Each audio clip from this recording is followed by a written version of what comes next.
wakati mukukyusa ssemateeka waabwe atuwuliriza ebintu birabikanga ebitannaba kuleka nti bitereera bulungi katulabe kyekiri eno.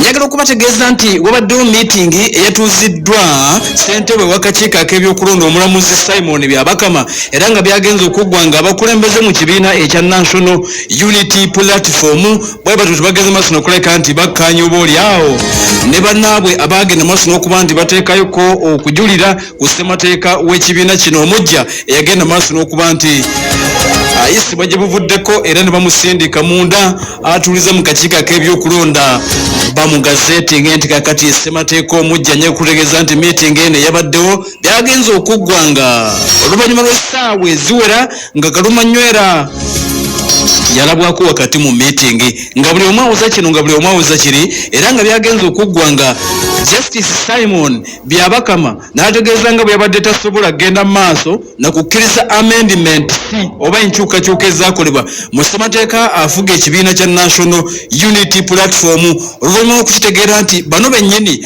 abaagala okulabika nti abaganya enteekateeka zino eza NUP ze yakola okukyusakyusa mu ssemateeka w'ekibiina newankubadde ng'era baddukira mu kakiiko k'ebyokulonda beebamu baddukira ne mu kkooti enkulu.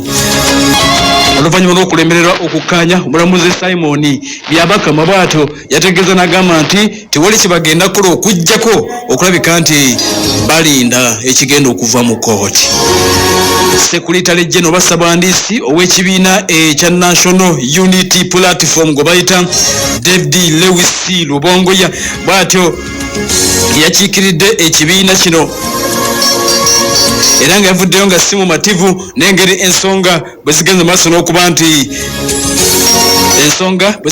n'okuba nti zikwatiddwamu era ng'ono bakira alumiriza nti abo bonna abali emabega w'enteekateeka eno bakozesebwa bukozesebwa wabula nga ssemateeka gwe baagenda maaso n'okuba nti bateekayo oluvannyuma lw'okumukolamu ennongoosereza nga baagala akakiiko ak'ebyokulonda kakoonemu stamp kagende maaso n'okuba nti kamugazeetinga bagamba nti ssemateeka mulungi ddala talina yadde obuzibu era nti abantu abamusimbidde kuuli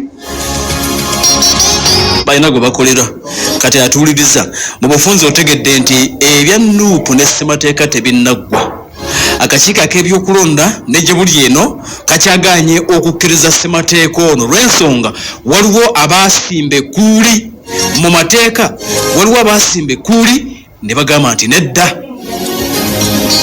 Kakati ekibiina kya National Unity Platform bafulumizaawo ekiwandiiko ku byabaddewo.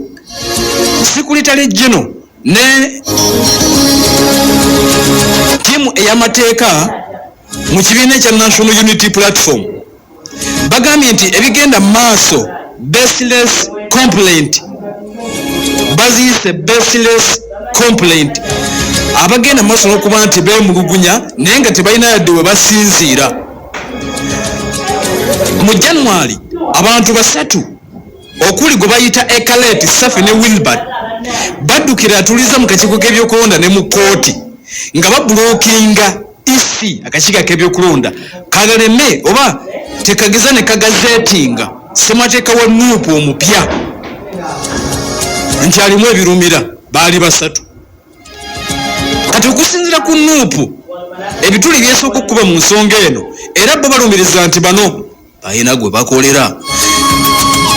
Ekibiina kya NUP kiwaddeyo ensonga lwaki nti bano balina gwe bakolera era nti tebalina bwe basinziira kulemesa ssemateeka waabwe ne EC ekyagaanye era nkutegeezezza nti omulamuzi Simon Byabakama akulira akakiiko ak'ebyokulonda yagambye bino binsusseeko mugendeeko mu kkooti.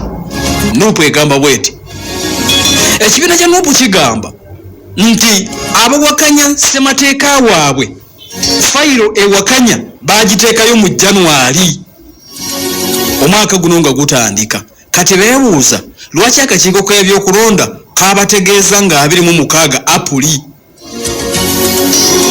nti abatuwakanya isi batuluupa mu EC oba bateekayo okubulookinga mu January kati ate EC ebategeeza mu Apuli. NUP neebuuza lwaki waliwo ekibuuzo question 1.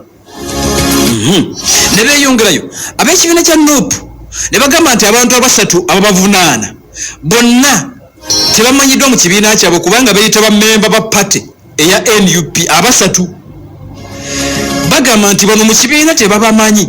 Bano begattiddwako Moses Nkonge Kibalama eyali ssentebe w'ekibiina ne Simbwa Kagombe. Bano begattiddwako munnaNUP munnamateeka Ivan Bowe ne Gideon Tugume nga balooya. Era nti waliwo n'abantu abalala abazze nga bambadde masiki nga tebategereka bulungi, bambadde enkofiira. NUP begamba nti bano bakolera state maggwanga, abakozesa state babayise ba state operatives, nti bano obedda ne mu meeting tebaagala kulaga feesi zaabwe, nti bataddeko enkofiira nga tebaagala bategerekeke.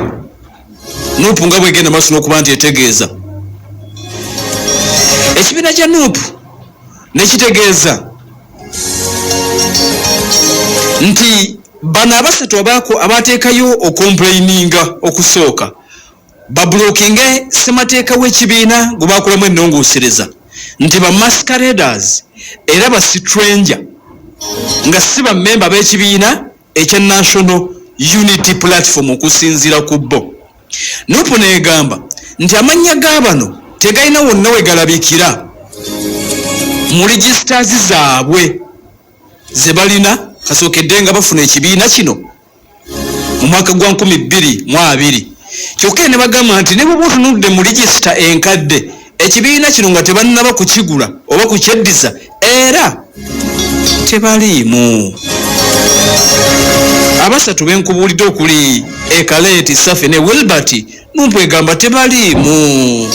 Waliwo abali emabega, tumanyi nti waleke waliwo abakozesa,